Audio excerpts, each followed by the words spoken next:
Thanks for tuning in to Cross the Line with Dev. Plenty of sports news to get into today. We had game one and some of the game twos commence in the NBA playoffs, so we'll talk about that.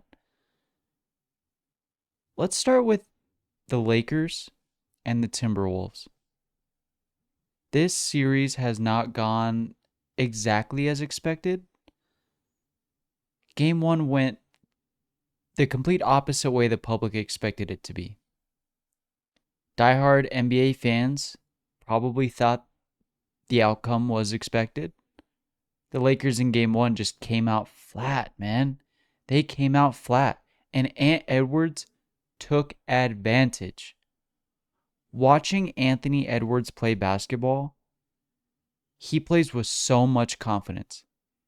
It's Kobe, it's Jordan-esque, just in the way that he walks out on every court and thinks he is the best player in the world. Every single time. Doesn't matter who is going against him. Doesn't matter if it's Luka, LeBron, Jokic, you name it. He thinks he is the best player on the court. And a lot of the times he is. His stat line in game one was 22, 8, and 9. 22, 8, and 9. It was 60 minutes of the Timberwolves raining threes and watching everybody on the Wolves force Luka to switch to the ball handler, and he took advantage of it. The Lakers looked slow. The offense couldn't get anything accomplished outside of Luka. And even though the defense took a step back post Luka trade, their defense in game one looked even worse than it usually does. The only thing that looked good on the Lakers was Luka. Offensively, he had 37.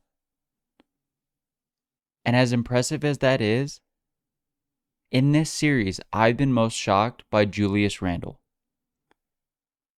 Now, don't get me wrong, Julius Randle is a really, really good NBA player, but he's never the guy on any team he's been on. When he was on the Knicks, he wasn't the guy. That was Jalen. He's now on the Timberwolves. Is he the guy? No, that's Ant. And a lot of times he's fell flat as the number two, especially when it comes to playoff season. But this year, I don't know what it is, but he is coming out looking so good.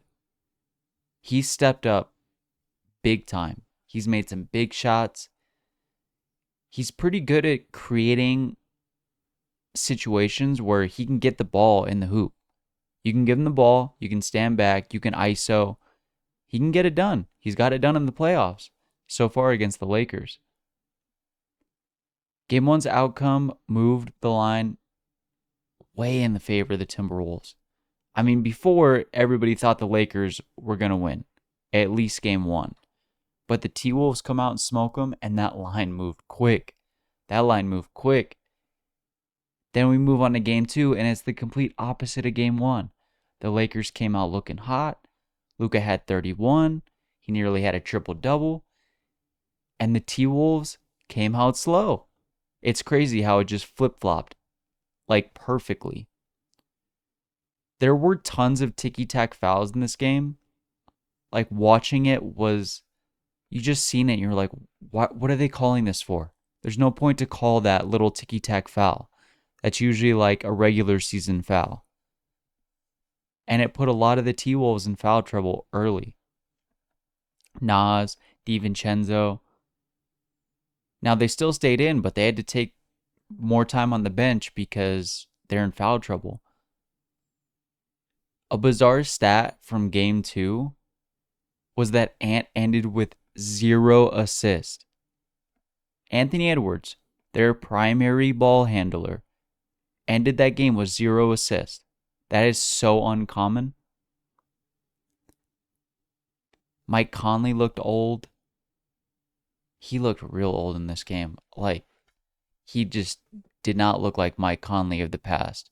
He looked slow. He looked tired. He couldn't make up shots. He wasn't shooting well. And don't get me started on Rudy Gobert.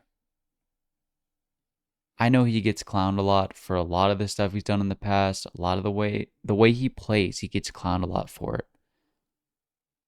Game 2, he deserved to be clowned for. The amount of plays that just ended up in Rudy not hustling, dropping balls, getting balls swatted out of his hand. It just happened way too often in this game. Rudy looked so bad. Like, he did not even look like the defensive player that he usually is. I mean, he's always up for Defensive Player of the Year. And in game 2, he looked unnoticeable. If you didn't know it was Rudy Gobert, you would just think he's some bench guy that came in to get some minutes. The Lakers defense did look really good. I know JJ Redick was talking about how they didn't have a lot of time to practice and they didn't do anything before game 1 to get themselves ready for game 1 and that they were going to change that before game 2. And I honestly thought it was just like coach talk for we'll do better. You know, the BS shit that coaches usually say before games or after losses or whatnot. But they stepped it up. And maybe it had a lot to do with how good their practices looked before game 2. The Timberwolves scored less than 90 points. That's not common, especially for a Lakers team who is not meant to be all that great defensively. Post-Luka trade, they kept a playoff-level team with Anthony Edwards under 90 points. They should get more credit than they do for that. That is actually insane. Watching this game, it made me think, how old is Anthony Edwards? He's 23 years old. I am currently older than Anthony Edwards. That feels so weird to say, but it's true. He's 23 years old. Imagine with how good he is now, imagine what his ceiling can be when he hits his prime in a couple years. He might be the best player in the world then. Every year he gets better. Every single year, Anthony Edwards gets better. Last year, everybody talked about how he wasn't all that great of a shooter. You know, he made mistakes on the floor. He needed to be a better person at dishing out and running plays, dishing the ball out, getting more assists. Now, granted, he had 0 assists in game 2, but that's so uncommon. That'll probably never happen again for Anthony Edwards, in a playoff game especially. But he's 23 years old, and he looks like better than most of the vets out there. Honestly, he was the second best player in the game. In game 2, he was the best player in game 1. He looks better than everybody else on the court, and he's 23. He might be the best player. He might go down. Ooh, I'm about to say it. If Anthony Edwards keeps on the track that he is now, he's gonna be on that all-time list. He will. He's that good of a player. And he's insanely athletic. Insanely athletic. He's got all the basketball skills, all the knowledge.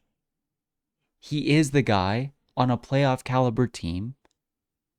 And he's improving year on year. You're telling me in 5 years, he won't be at least in the top 3 basketball players in the NBA? I don't know how you argue against that. I don't. Watching game 2 also brought up another question for me. How does LeBron continue to do it at 40 years old? At 40 years old, to play that aggressively, and to play that well, and to look that athletic, it honestly reminds me of watching Tom Brady when he was in Tampa. I mean, Tom Brady at the end of his career, look, he wasn't the greatest athlete, but he had the greatest drive of all time internally. He had the greatest drive. Every day he woke up knowing that he was already the GOAT, something had to propel him forward. So there was something inside pushing him to become better and better every single year, even though most people already declared him the GOAT by then. That's internal drive if I've ever seen it. And that's what watching LeBron reminds me of. He's 40. A lot of people, if not most people, think he is the GOAT. If not, they think he's the second best player of all time. He's had the championships. He's been to the playoffs, countless times. He's been to the NBA Finals countless times. What is continuing to drive him? Might be the love of the game. It might be the legacy talk. None of us really know. But watching it is just magical at times. Where you go, there's no need for him to do that. He's not playing for a contract. He's already rich. He's not playing for championships. He already has them. He's not playing for the legacy. Guess what? He already has it. I don't think there's a lot of records that LeBron hasn't beaten that he can. Now, outside of LeBron, Luka, and Ant in this series, in this Lakers T-Wolves series, who do you think is the X factor that can affect the outcome based on the play, based on their play? Whether their play is bad and their team loses the game, or whether their play is good and their team wins the game. Outside of the three top best players in this series. Sure, a lot of people would say AR-15. Sure, some people might say Naz Reid or DiVincenzo. I honestly think it's Julius Randle. If you already have Ant in that 25 to 40 range points-wise with, handful of assists, 6-7 rebounds, if Julius Randle can score 22 points a game and be efficient shooting the ball, at least relatively efficient shooting the ball, even from beyond deep, I think that'll put the T-Wolves in a really good spot and make it really hard on the Lakers, because then the Lakers can not only just focus on Ant. You can't just double team Ant or put the best defender on him at all times. You're going to get switches. There's going to be different matchups. Everybody's going after Ant. And if Julius Randle starts popping off, what can the Lakers even do at that point? Honestly, Luka's scoring 35 a game. LeBron's in that 20 range. And they still lost game one. And those guys were already scoring that. If AR-15 is scoring 20 points a game, yeah, you're right. The Lakers will probably win every game in the series. But he's not. He doesn't get the ball enough. He doesn't take enough shots. Luka and LeBron need the ball in their hands a lot to become effective, to create the offense around them. Right? AR is not going to get that many. He's not going to get that many chances. He might be open in the corner. You want him to be efficient from beyond the arc. I honestly think it's Julius Randle. Ant's going to need times where he doesn't have the ball in his hands, whether he's getting trapped or just creating the offense around him, so he can share that workload with Julius Randle, right? Julius Randle can shoot efficiently, go to the rack, create shots for himself. I think this T-Wolves series and these T-Wolves Lakers series might lean T-Wolves. I just don't know how much faith I have in Julius Randle because he tends to fall apart in these moments. Honestly, we love LeBron. We love Luka. We love Ant. But do either of these teams actually have a chance to win the chip this year? I know they've both been there before in the aspect that both teams have been in the playoffs plenty of times. They have a lot of players on their rosters that have been to the playoffs plenty of times. Do either of these teams have the roster to compete with a Thunder team? With a Clippers team? Or in the East, playing a Knicks team or a Celtics team or a Cavs team? I don't think so. I mean, the Lakers' two best players can go against anybody in the league. But when you're making a 40-year-old LeBron play 40 minutes a game, eventually he's going to run out of gas. Or not, because it's LeBron and he's a superhuman. But if he does, I don't like 4 through the rest of the team on the Lakers. I would probably say the same thing about the T-Wolves. I don't like 4 through whatever on the T-Wolves. I don't think they can compete against a lot of the teams in the playoffs right now. I do see the T-Wolves bouncing back in Game 3. I do have a feeling the series is going to be very lopsided back and forth. It's going to be T-Wolves win this one, Lakers win this one, T-Wolves win this one, Lakers win this one. And then it's going to come down to a Game 6, a Game 7, where you need one of these teams to really pull it out the hat and take it home. The next series, the Warriors and Rockets. I actually thought in Game 1, the Rockets played really damn well. Especially defensively. They played really well. They forced Steph Curry to shoot some insane circus shots. Insane circus shots that any other player would have missed. But it's Steph Curry. And sometimes when he shoots those shots, they tend to fall in the net. And there's nothing you can do about it. He's Steph Curry. But they force him to take shots like that. Steph Curry wasn't taking open shots. He really wasn't. He was having to make some real difficult shots. And I thought the Rockets played really, really, really well defensively. Steph had 31. Jimmy had 25. Every time I watch the Warriors, though, no matter what the score is, I always expect them to make the dumbest mistakes in crunch time. They do. They turn the ball over too much. They miss a rebound. They take a bad shot. And slowly these teams creep back into it, and these games become close because the Warriors can't put it away. The Rockets weren't in it most of that game. They weren't. Even though the Rockets were playing really well defensively, they weren't in it. They weren't really in it for most of the game. I mean, prior to towards the end of the third quarter, the Warriors were up like 15, 10, 12, 15, 20. Sengun had a big game. He had 26. And it really helps that the Warriors are the poster child of small ball.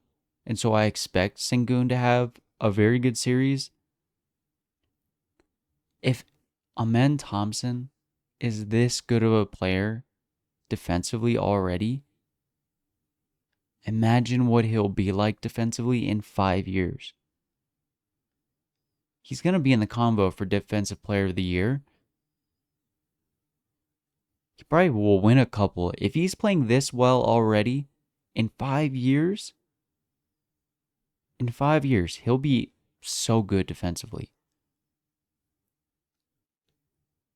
But this year, I just don't think the Rockets are good enough or experienced enough to beat the Warriors.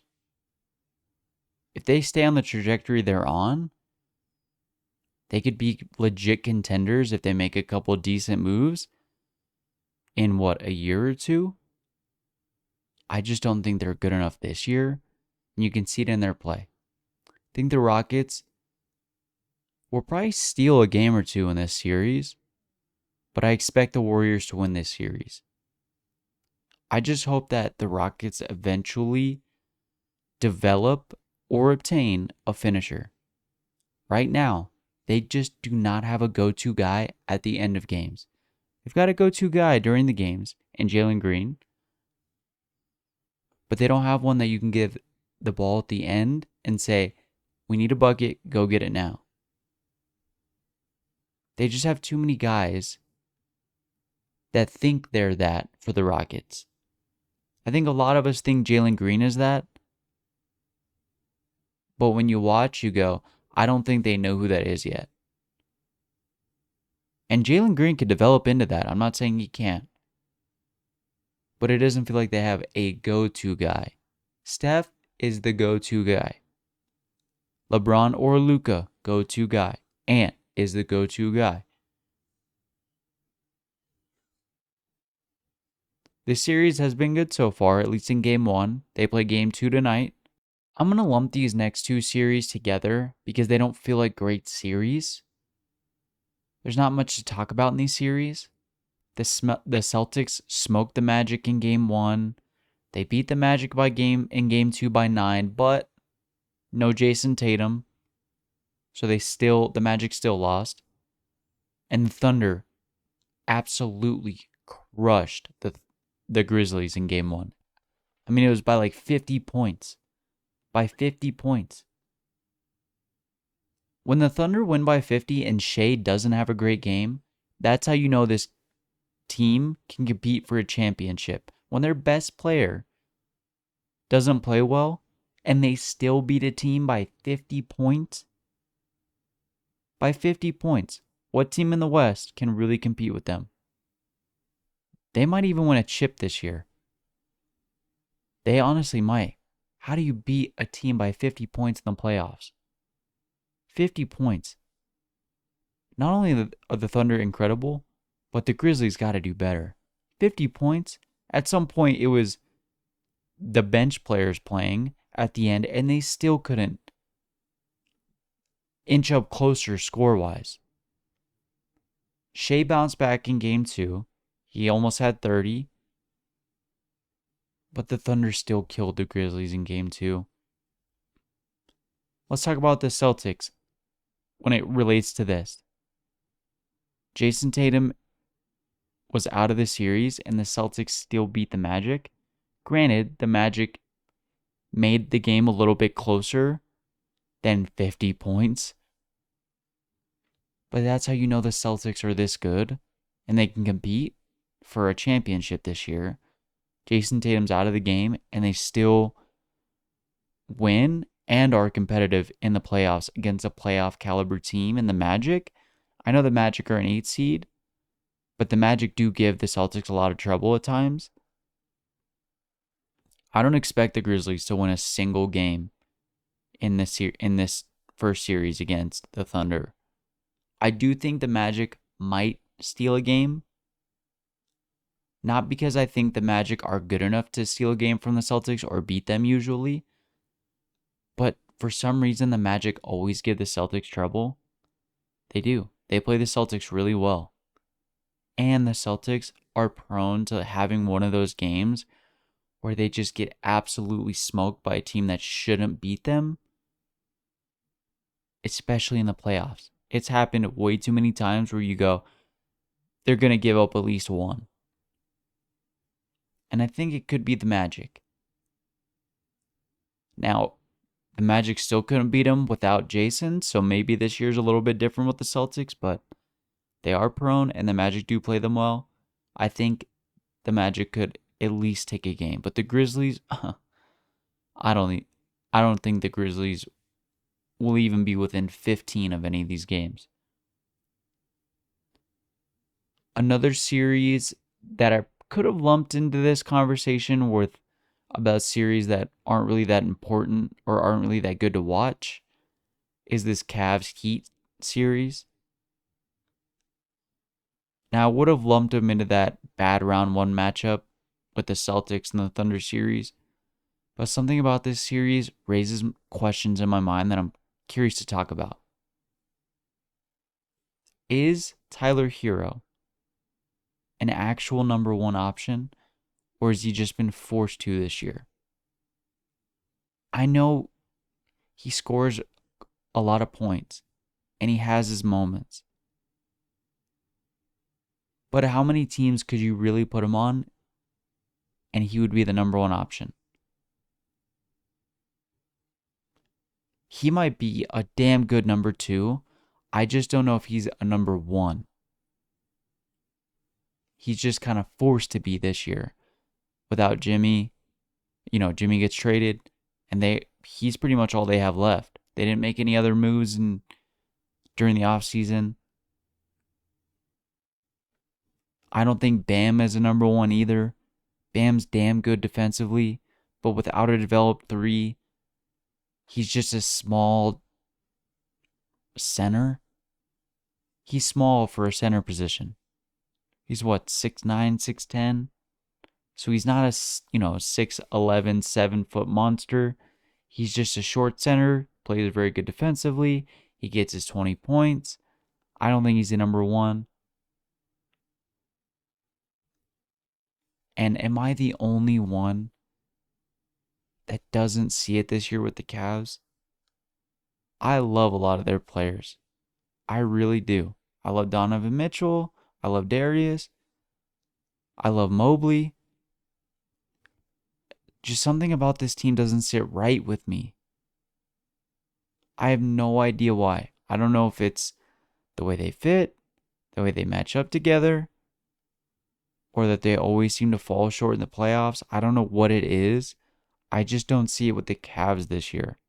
I think if any team in the East is going to compete with the Celtics, it was going to be the Knicks.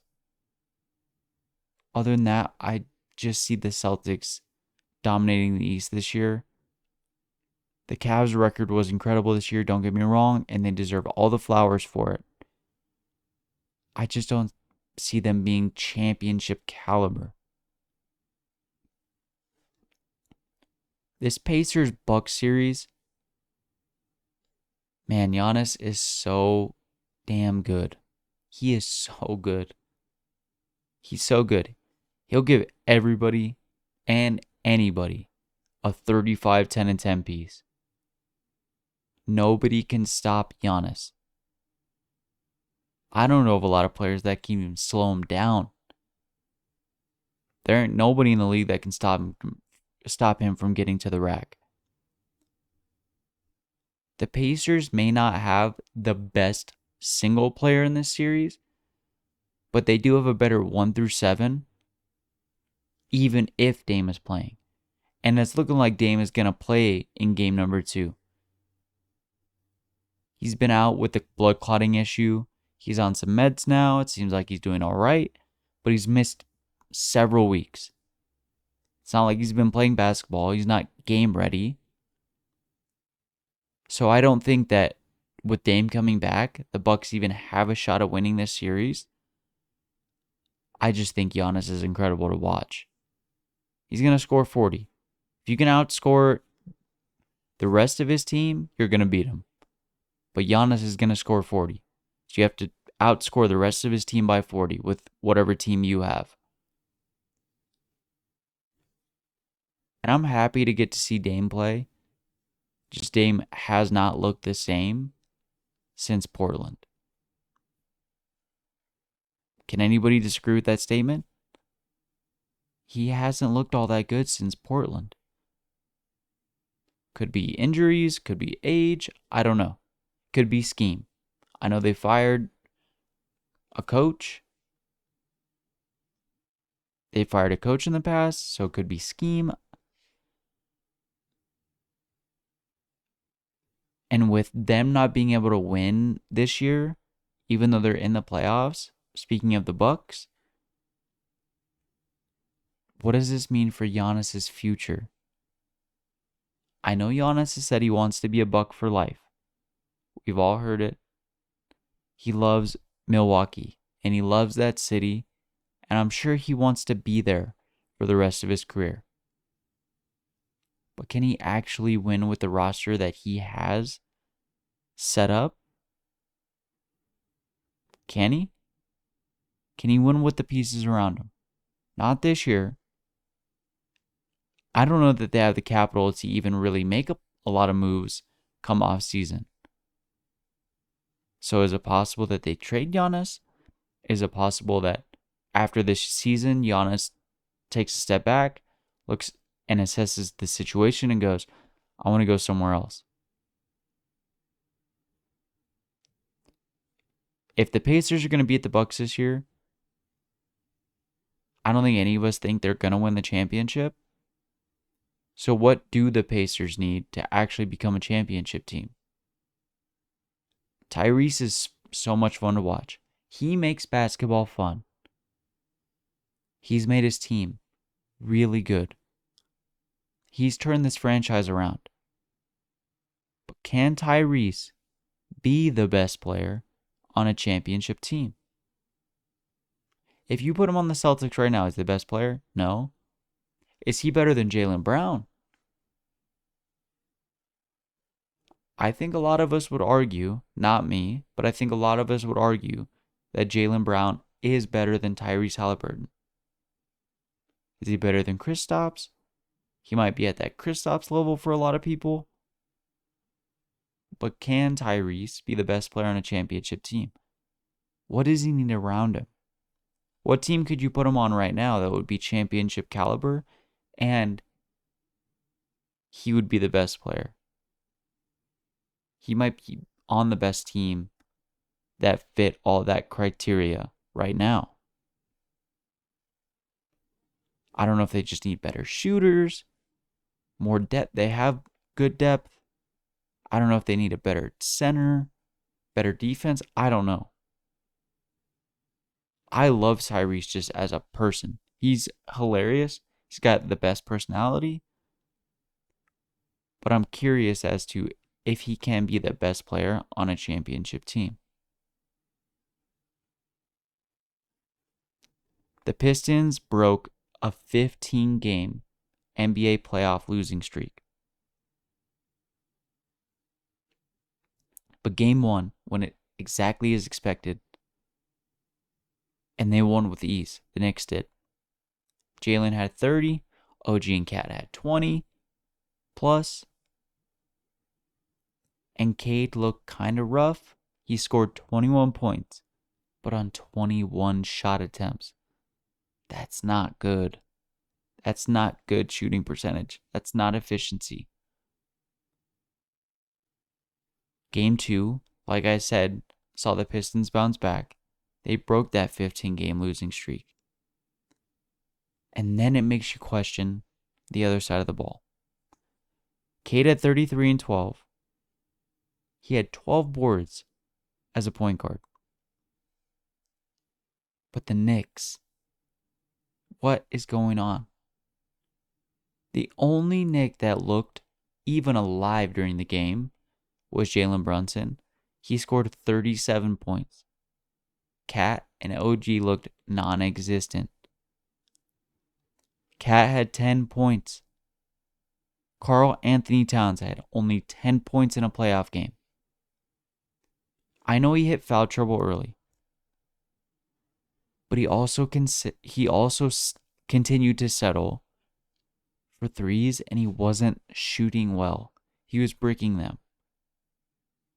Cat, we get it. We know you can shoot, but sometimes you need to do the things that'll propel your team forward in situations like this.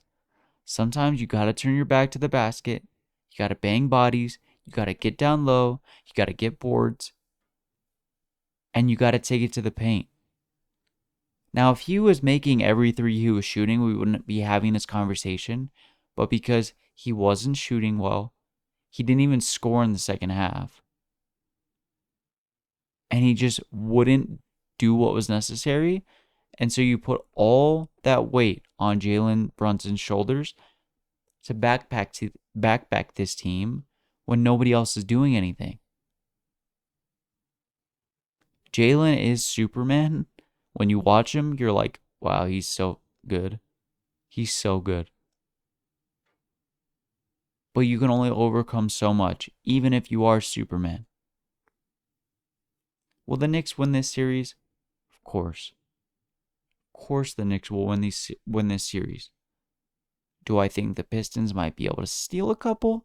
If Cat keeps playing like that, this series might be closer than I expected it to be.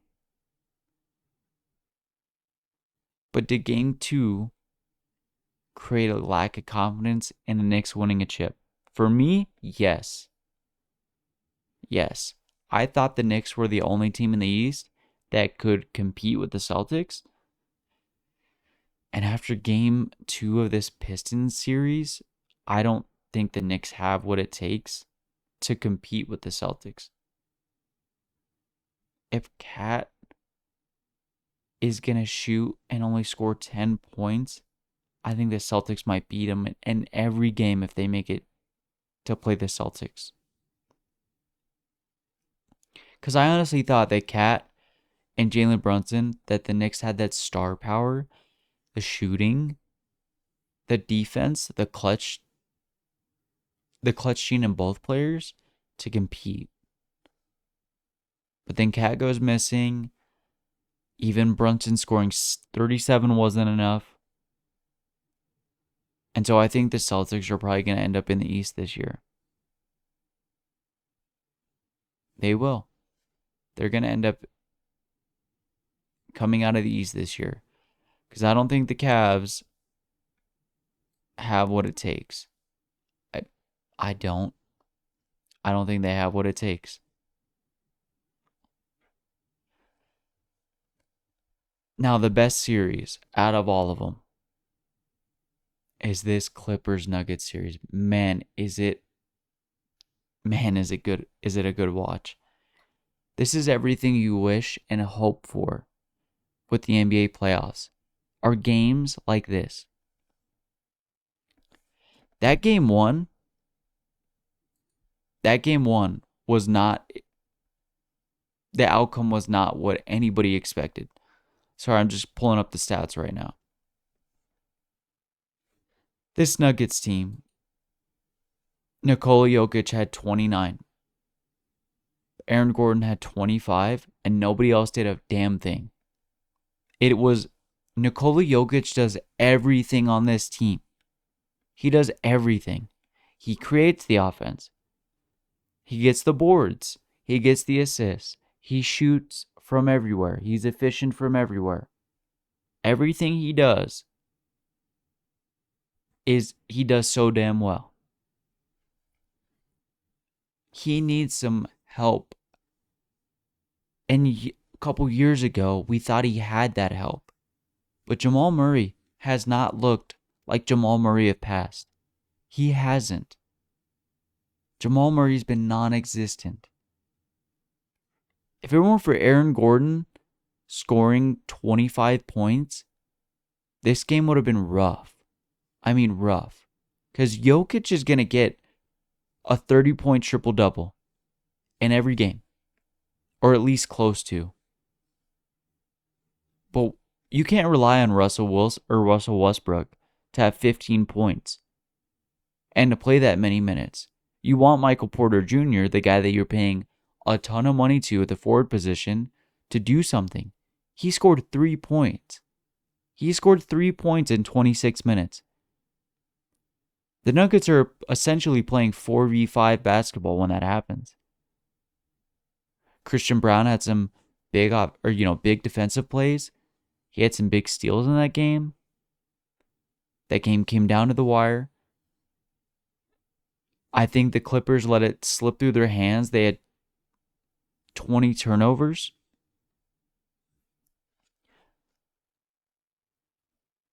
But before I say what I'm about to say, let's get into game 2. This game 2 was another good watch.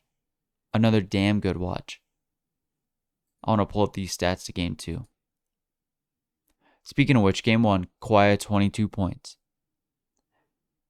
Game 2 of this Nuggets-Clippers series, round one series, Jokic had 26, 12, and 10. Another triple-double, another nearly 30-point triple-double. He was going to get it every game. So you need someone else to do something. Finally, Jamal Murray steps up. He has 23 points in this game. Jamal Murray had some flashes of old Jamal Murray in this game. He looked really good. Aaron Gordon had 14. That's all you can ask for. He only had 6 rebounds, 1 assist. Michael Porter Jr. finally stepped up a little bit. You want him to score more than this, but he had 15 points and he had 15 rebounds. I like that rebound portion. In 33 minutes, he had 15 boards. If you look at that stat line, you go, it's a pretty solid starting 5. I think a lot of teams would lose to that starting 5. Russell Westbrook played 23 minutes. He had 14 points. He's a little ball of energy. He's going to have his bonehead plays. But there's going to be moments, these quick flashes where you go, Westbrook is a good player. And then there's moments where you go, oh, I see why he's not a number 1 option anymore. I see why he's not the best player on the Thunder anymore. Why he's a bench player on the Nuggets. Because he just has too many boneheaded plays. He makes too many mistakes. Especially as a starting point guard. Before, he's not going to be starting now. Let's look at these Clippers stats. Zubac had 12 rebounds. He had 16 points. Really good game from Zubac. Norman Powell had some clutch shots. Looked really well. He had 13 points, 5 assists. Had a couple big threes. Someone I want to talk about real quick, even though he only had 6 points, is Nicholas Batum. That guy's jump shot is smooth like butter. It's quick release. When it goes in, it's nothing but air through the net. He's got a nice jump shot. But he only had 6 points. James Harden had 18 points, 7 assists, 3 rebounds. Chris Dunn played some really good defense. But you look at that stat line and you go, I don't think that would beat the Nuggets, especially when they have all 4 of their top 4 players over close to 15 points. And you got a guy in Russell Westbrook on the bench with 14 points. You go, I don't think they won that game. Motherfucking Kawhi Leonard. Kawhi. The Claw. Kawhi Leonard. 39 minutes. 39 minutes for Kawhi is a lot. 39 minutes. Only 3 rebounds. He only had 5 assists. But he had 39 points. 39 points. Watching Kawhi in this series, you sit back and you go, oh, I see why everybody that watches basketball ever goes, he's incredible. He's having one of those series. He's having flashback Kawhi Leonard series. I haven't seen Kawhi look like this since the Raptors, maybe the Raptors, even when he was on the Spurs. It reminds me of the Spurs championship runs with Kawhi. Everything about Kawhi, watching him play right now, just reminds you of everything that we've been missing since he's been on that rotation of getting hurt. His twitchiness looks back. His defense looks impeccable. Nobody can do anything against Kawhi. He's doing pretty well against Jokic defensively. I mean, Jokic is going to get his, right? But anybody that matches up against Kawhi, when Kawhi is playing defense, he had some big steals. But offensively, man, is he a terror. He's got that Shea Gildress twitch, let me sprint to the basket, stop on a dime, lift up above any hand that's in my face, and drain everything. He looked good from the three. He looked good dishing the ball out.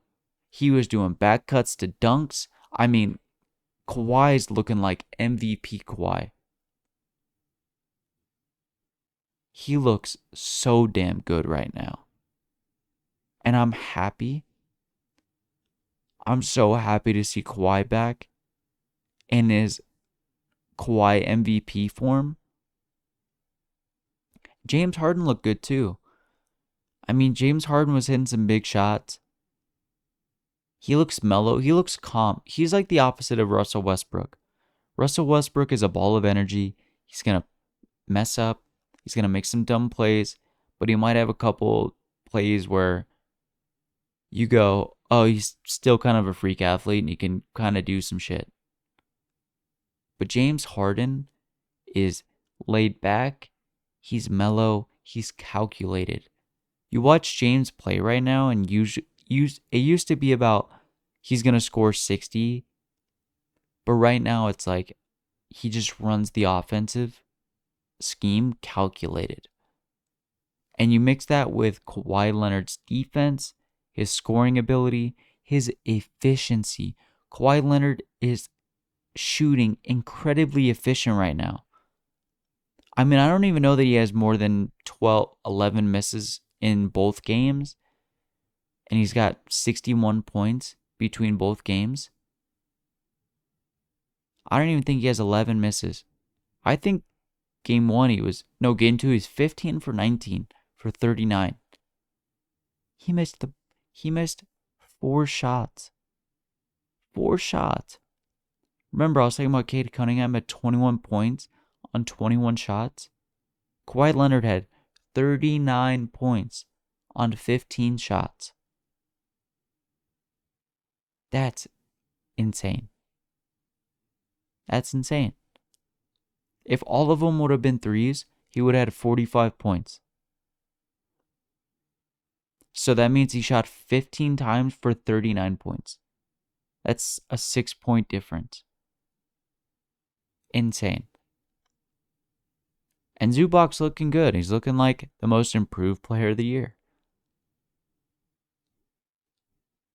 Ben Simmons, what the hell happened to you? What the hell happened to Ben Simmons? That guy was in the argument for the best player on the 76ers. And now, anytime he gets the ball, he wants to get rid of it. He does. You watch him on fast breaks, he gets beyond the half court, and he dishes the ball. Get it out of my hands, I don't want to touch it. I don't know what the hell happened to Ben Simmons. I don't know if it was that injury. I don't know if it was all the drama. He had 2 points in 8 minutes. He's the bottom of a roster playoff player. In 5 years, he went from argument of MVP to can he win a chip as the point guard of the 76ers to the lowest minute player on a Clippers team. How fast things can change is insane.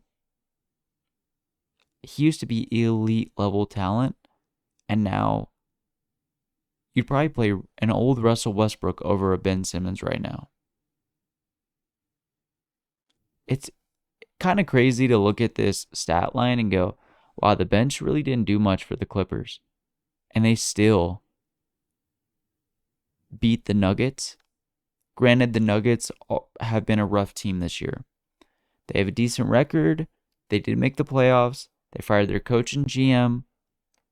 They have an interim head coach right now.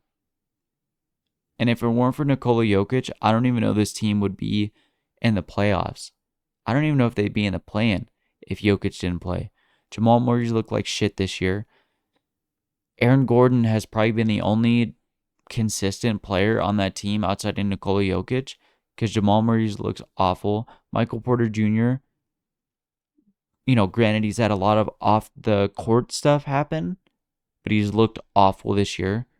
Neither of them look like the championship caliber players that they were a couple years ago. I mean, there's been times in the playoffs where you go, damn, Jamal Murray might actually be as good as Jokic. And you look at him this year and you go, I don't think so. He's not the best player. Jokic is the best player. And the first 3 months of this regular season, he didn't even look like a legit starter. So I don't know what's happened. But Jokic is the best player in the world. But Kawhi's giving him a run for his money in this series. I think Jokic, if he won the MVP, I wouldn't be upset this year.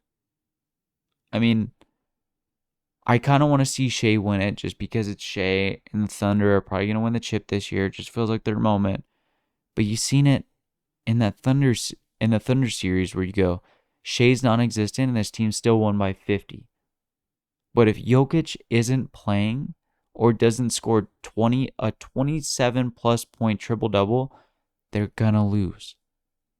This team would not have even been close. Christian Brown's looked pretty decent for a bench guy. But with how poor the other highly paid starters are on the Nuggets this year, I think if it weren't for Jokic, they wouldn't be anywhere near this situation.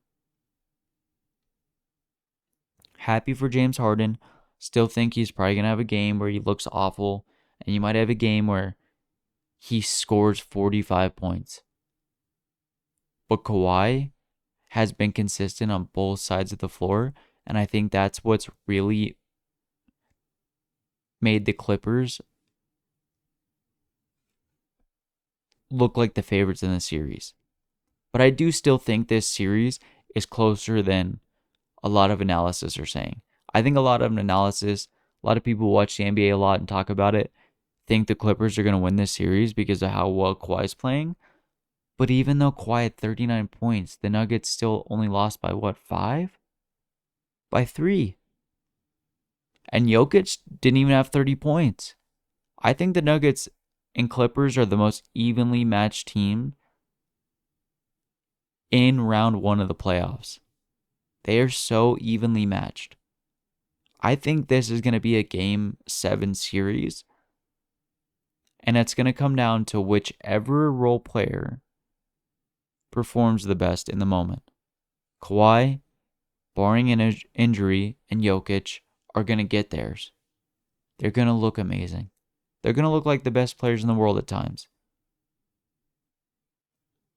But if you have a game where Michael Porter Jr. scores 3 points, or James Harden has 12 or less points, no assists, couple rebounds, or a couple assists, couple rebounds, and you don't get anything from anybody else, it's going to come down to whichever role player, whichever person that isn't the best player in Jokic and Kawhi performs. I just think it's closer than the Clippers for sure taking it. I think the Nuggets have a real shot at winning this series, but if Kawhi's going to score 39 points in 39 minutes, it's going to take everybody on the Denver team, plus Jokic looking incredible, for the Nuggets to still win. We have the NFL draft starting Thursday. The NFL draft is such a spectacle. It's in Green Bay this year. I think Cam Ward is for sure going first. He's going to go number 1 overall. I think Travis Hunter's probably going to go to the Browns. And I have a feeling Shedeur Sanders might fall really far down the draft. Like, not, let alone out of the top 15, but I think he might even fall out of the first round. He went from for sure top 3 pick to I don't think a lot of teams are going to pick him. Now, I think an interesting spot is this number 3 spot. I think the Giants are probably the most likely team to take Shedeur if they are going to do it in the first round, because I don't like that a lot of mock drafts have Abdul Carter going to them the Giants. I think Abdul Carter is incredible. But I think as many holes as the Giants have as a team, I don't think it makes sense for Abdul Carter to go there because the Giants have a very young, talented defensive line in Dexter Lawrence and plenty of players. I don't think Abdul Carter makes sense. But I think outside of Shedeur being the most talked about first round pick, I'm really curious where Ashton Gianti goes. A lot of NFL teams, coaches, front offices don't value the running back position. They don't last very long, but they also don't make a lot of money. So you're going to get, the rookie contract. You're going to get maybe one more contract after that. But they're not valued highly. I mean, Saquon is helping raise the value of that position by what he did for the Eagles last year. But I'm curious to see where Gianti goes. Is he going to be a top 10 pick? Is he going to fall like most running backs do? Unless the Falcons are picking and need a running back. We'll talk more about the draft after the draft. I'm not a big mock draft guy. I do look at them. I do read them. I don't do my own. I do watch college football. But I'm just really curious about where Shedeur, Travis, and Ashton go. I think Travis should be a top 3 pick, and I hope to see him play both positions in the NFL. I want to see him play wide receiver. I want to see him play running back, or not running back, but wide receiver and cornerback, because we don't get to see talent like that do it at that high of a level. I mean, if it wasn't for Ohtani, we would have never really seen it. I mean, Bo Jackson was good at baseball, but he was great at football. He didn't get to play very long because of the injuries.